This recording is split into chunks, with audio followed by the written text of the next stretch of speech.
Assalamualaikum warahmatullahi wabarakatuh. Alhamdulillahirabbil alamin. Assalatu wassalamu ala asrofil anbiya'i wal mursalin wa ala alihi wa sahbihi ajmain. Amma ba'd. Saudara sekalian, puji dan syukur marilah kita limpah dan curahkan kepada Allah Subhanahu wa taala yang telah memberikan rahmatnya kepada kita semua berupa sehat walafiat. Sholawat beriring salam selalu terlimpah curahkan kepada junjungan Nabi besar kita Muhammad sallallahu alaihi wasallam, yang mana berkat perjuangan beliau kita bisa terbebas dari zaman jahiliyah ke zaman yang penuh berkah.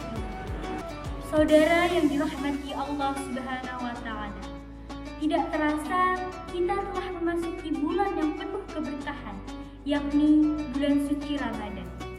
Bulan Ramadan adalah bulan teristimewa dibanding bulan-bulan lainnya.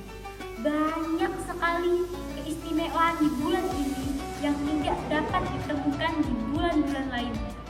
Misalnya, tidurnya orang berpuasa dihitung sebagai pahala, nafasnya orang berpuasa merupakan zikir, amal ibadahnya dilipat gandakan, kemuliaan malam Lailatul Qadar, dan masih banyak yang lainnya. Selain itu, banyak sekali ibadah yang bisa kita lakukan di bulan puasa, mulai dari sahur hingga sahur lainnya. Contohnya, tadarus Al-Quran, sholat taraweh, sholat witir, sholat tahajud, sholat duha, dan masih banyak lainnya. Yang insya Allah bila kita lakukan dengan ikhlas dan khusyuk, kita akan mendapatkan keutamaan di bulan ini.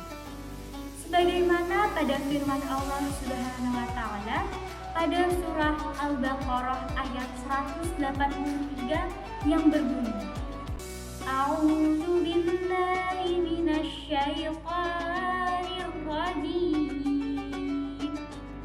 Bismillahirrahmanirrahim. Ya ayyuhallazina amanu kutiba alaikumus siyamu kutiba alal ladzina min qablikum la'allakum tattaqun. Yang artinya, hai orang-orang beriman, diwajibkan atas kamu berpuasa dan sebagaimana diwajibkan orang-orang sebelum kamu supaya kamu bertakwa. Tiada lain tiada bukan, keutamaan di bulan puasa adalah meningkatkan ketakwaan. Kadar ketakwaan inilah yang akan menentukan pola hidup seseorang. Sebagaimana diketahui, bertakwa berarti menjalankan perintahnya dan menjauhi larangannya. Artinya, orang yang bertakwa adalah orang yang berakhlak mulia karena terhindar dari perbuatan yang tidak berguna dan tidak bermanfaat. Saudara yang dirahmati Allah Subhanahu wa taala, puasa juga merupakan pelatihan yang sangat luar biasa. Puasa artinya menahan dari lapar serta nafsu.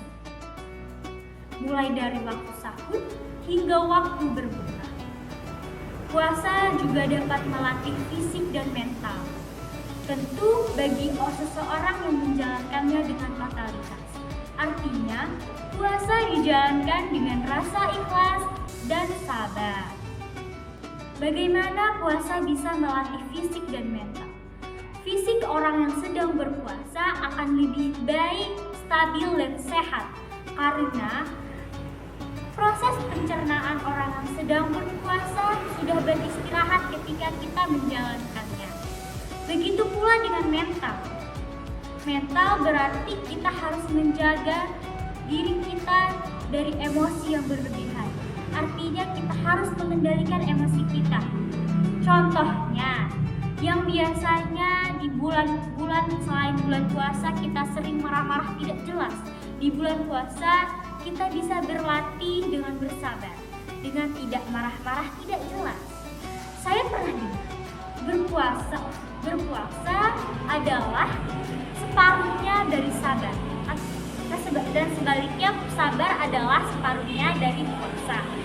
Apalagi dalam surah Az-Zumar ayat 10 dijelaskan bahwa orang yang bersabar pahalanya akan dilipat ganda. Saudara yang dirahmati oleh Allah Subhanahu wa taala, puasa juga menahan dan menjaga diri kita dari hal-hal yang dapat merusak pahala puasa, seperti berbohong, berkata kasar, menggibah, dan lain sebagainya. Dengan menjalankan ibadah puasa, tentunya hal-hal seperti ini yang harus kita hindari. Artinya, puasa bukan hanya menjaga mental dan fisik kita, tetapi juga menjaga kita dari perbuatan yang dilarang oleh Allah Subhanahu wa taala.